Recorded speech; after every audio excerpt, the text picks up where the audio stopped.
আজকে আমরা এমন একটা রেসিপি শিখব যেটা ৮ মাস বয়সী বাচ্চা থেকে শুরু করে একটা বয়স্ক লোক নর্মাল ব্যক্তিও খেতে পারে।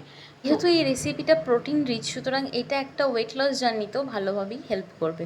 তো চলো আজকে রেসিপিটা দেখে নেওয়া যাক। প্রথমে আমাদের নিয়ে নিতে হবে ড্রাই রোস্ট করা ওটস, সাথে সুজি, সাথে গুঁড়ো সয়াবিন, আর সাথে কিছুটা ডাল সেদ্ধ। সেটা তোমরা যে কোনো ডালই নিতে পারো। এখানে আমি ভাজা ওটসটাকে প্রথমে মেপে নিয়েছি এবং সয়াবিনের গুঁড়োটাকেও মেপে নিয়েছি। ওটসটাকে ভেজে নিতে হবে, কারণ আমি সবসময় বলি ওটসে ফাইটেড থাকে, যেটা অ্যান্টি নিউট্রিয়েন্ট, বাট সয়াবিনটাকে ভাজার দরকার নেই, ওটা ডিরেক্ট গুঁড়ো করে নিলেই হবে। 10 টাকার যে সয়াবিনের প্যাকেটগুলো এখন কিনতে পাওয়া যায় তার মধ্যে 40 গ্রাম মতো সয়াবিন থাকে। এবার এই সয়াবিনের মধ্যে দেখো 100 গ্রামের প্রোটিন থাকে 53 গ্রাম, তাহলে 40 গ্রামে 13 গ্রাম, এইভাবে নিউট্রিশনাল লেভেলটা দেওয়া থাকে। তুমি দেখে নিতে পারো, দেখে তুমি যদি তোমার বাচ্চার জন্য বানাচ্ছ সেই অনুসারে তুমি কতটা গ্রাম প্রোটিন অ্যাড করবে সেই হিসাবে বুঝে শুনে তুমি অ্যাড করতে পারো। আজকালকার দিনে বাচ্চাদের সবজি খাওয়ার প্রতি ভীষণ অনীহা থাকে, তো আমরা গোলা রুটি বা কেকের মধ্যে ছোটো ছোটো করে সবজি কেটে একটা ফাইন পেস্ট বা হালকা পেস্ট করে নিতে পারি। তো আমি সবটা মিলিয়ে এরকম একটা পেস্ট করে নিয়েছিলাম। তোমরা সবজিটা একটু বয়েল করে নেবে, আমিও হালকা বয়েল করে নিয়েছিলাম।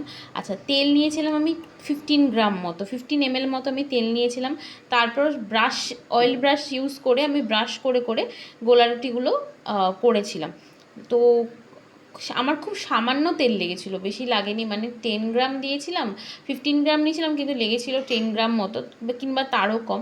আচ্ছা, ছোটোদের ক্ষেত্রে কি হয়, এত বড় বড় গোলা রুটি তারা খেতে চায় না, দেখে হয়তো এদের শেপটা পছন্দ হয় না, তো সেই ক্ষেত্রে তোমরা ছোটো ছোটো ছোটো ছোটো করে সাইজের গোলা রুটি বা প্যানকেক টাইপের একদম ছোটো ছোটো করে বানিয়ে পিঠের মতো করে সুন্দর করে সাজিয়েও দিতে পারো। এখন বিভিন্ন রকমের ডাইসও কিনতে পাওয়া যায়, খাবারের ডাইস বিভিন্ন শেপের, তো সেগুলোও তোমরা ইউজ করতে পারো। কাটার ইউজ করে বেশ স্টার শেপে বা ফ্লাওয়ার শেপে কেটে কেটে তোমরা এগুলো দিতে পারো।